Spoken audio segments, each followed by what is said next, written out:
and Elsie. You can figure it out. Oh, she brought props. Okay, all right, who wants the microphone? Go. Hi, I'm Elsie. Hi, Elsie! I'm an addict, alcoholic, codependent, sex and love addict, obsessive compulsive with an anxious attachment style. Yeah. My name is Trish and I don't like labels.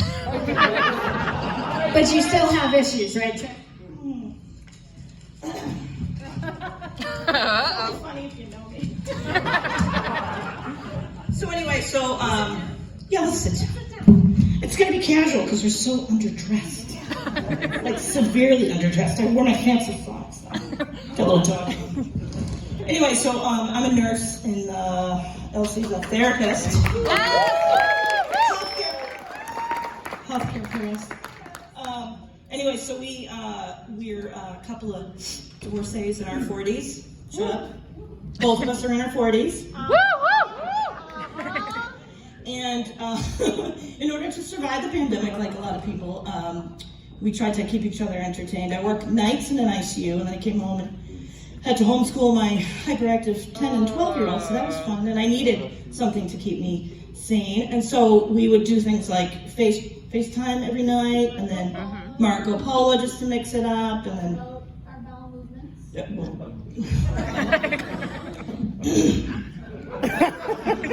just like, okay. Anyway, so then we would, in order to keep sane, we would just kind of keep in touch like that. And one of the ways we did it was by sharing diary entries from our childhood.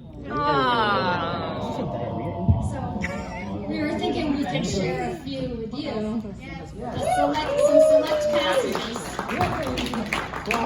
Does that sound good? Yeah, that sounds great. Yes. All right. You can go first. No, I think you're first. Okay, because mine's earlier in time. Okay. September 22nd, 1979. Hi, my name is Trisha Flanagan, and I'm in the 6th grade. Don't do the math. Don't do the math. This diary is to take inventory of myself and try to help myself with my talking problem. I know. It's sad and funny, but laugh. Please don't cry. It is dedicated to my mother and to my 5th grade teacher, Mrs. Borello, who is blind and has diabetes in one lung. Swear to God, this is true. She tries to help me with my talking problem. I asked Christine Fairweather if she would sleep over tonight because my friend next door neighbor Donna always sleeps over. Anyway, the next day, I woke up in a wet bed today. Donna peed the bed. I'm so mad at Christine Fairweather. Anyway, I'm going to go downstairs and watch Mork and Mindy. Good night.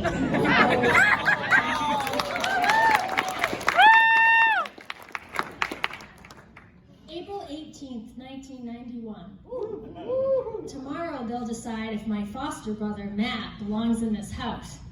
I hope not. If he's adopted, I'll either A, run away, B, not eat, C, be quiet and sad, D, be kind and sad.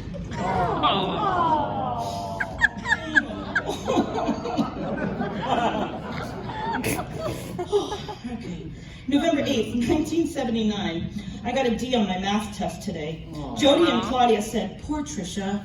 I went through a phase in 6th grade where I went by Trisha. 3rd grade was Patty. Anyway, it made me feel good, like I had friends. Again, don't cry, I made it through. I do feel awful though, because my dad gave me $1 for hot lunch today. $1 for hot lunch today. But it was a half day and he didn't know that we didn't have lunch, so I used it to buy 5 snacks that were each 20 cents. He told me I can't have hot lunch for a month. He should have made it a year. I got 2 pairs of Dickies today. They are excellent. You guys like Dickies? I love Dickies. Anyway, one pair is blue and the other is goldish tannish. I really like them. Okay, ready? Take a deep breath. I have a 24-inch waist. This is where you should be crying. Anyway, they used to only come in 26 inches or larger, but now the younger kids are really getting into them. My mom was crying tonight because she was this all in one day. She was crying tonight because she was thinking about her brother Ed, who died last year. When someone you love is hurt, then you're hurt too. And guess what? I am hurt. Mom and I saw a duck on a clothesline today. I know it sounds crazy, but I swear it's true. Mine are much shorter than Trish's. November 19th, 1991. Dear Diary, Christmas time is upon us. Dad's going to have I think Dad's going to have a stroke. He smokes, never goes to the doctor or the dentist, and I think his blood pressure is going way up. My friend Chris broke my dad's bike. How embarrassing for him. Chris is a hunk, and now my dad's pissed. Christmas time is upon us.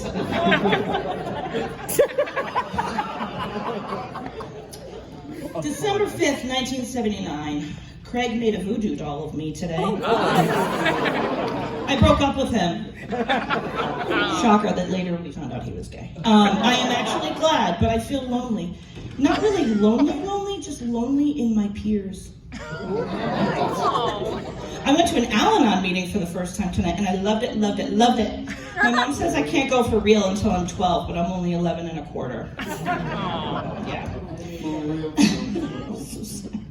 I feel embarrassed because I wore a shirt to school today that was missing a button. Here's another one. Right in between my non-existent boobs. Anywho, I used a koala bear clip, and I thought I could get away with it. Right there, nobody would notice I was missing a button. Yeah, I sat down at lunch, and Tommy Coletti said, "Why are you wearing a koala bear clip? Are you missing a button or something?" I was so embarrassed because everyone was laughing. He's one of the popular kids, and I know that his mom smokes pot, but I didn't say anything. January 22nd, finally 1992. Dear Diary, I've missed writing. I've been going out with Steve Vian for a month now. I also own a club called the Black Widows. It's really cool. Except a lot of things have changed ever since I became a member. I have new best friends, I have more friends, and I don't play with the old ones anymore. I've gotten popular. Boys like me, and Julie likes me. Julie was talking to me in school like I was her best friend or something. I have a problem though, actually a few. I need a friend I can really trust because I can't take all the changes of growing up. Next year I'll be in middle school and I'll have a bra and I still play with dolls.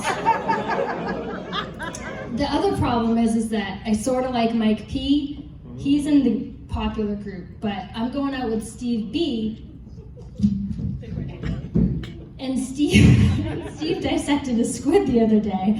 He actually ripped open the body of the squid with his scissors and hands. Gross. All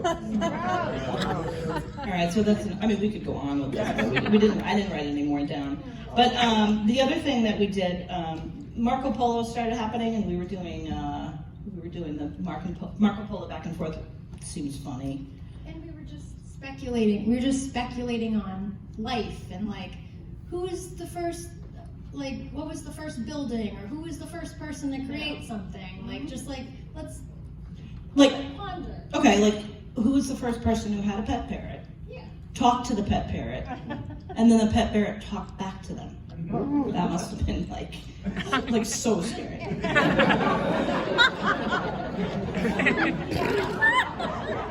Or who was the first person to use guilt as a weapon, and what was their initial technique? Mine weren't as deep. In going over this earlier in the car, I realized mine were not as deep. We wrote these separately. So I thought, who was the first person to see a cow and see the cow feeding its young and thinking, oh, that's how we feed our babies? I know what we should do. We should take the milk from them. Okay. All right. Keep going. I'll skip over the threesome one. All right. Keep going. Who was the first lesbian couple to have a threesome and actually have it go well? Who was the first person to duct tape a skateboard to their feet and then duct tape their dad's parachute from the Korean War onto their back and then go to the top of Henry Street and fall and break their clavicle. Trash? Trash! Who was the first middle school girl to discover her father's porn collection and feel both shocked and aroused at the same time? And how did she navigate around her arousal within the sphere of internalized and externalized messages of misogyny?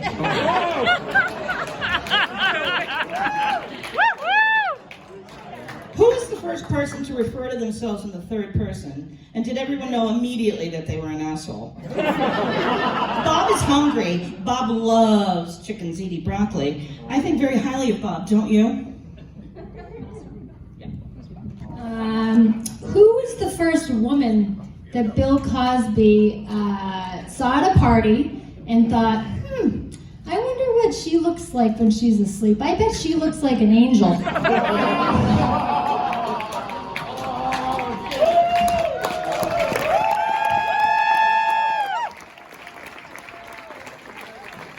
And we're ending on the Bill Cosby joke.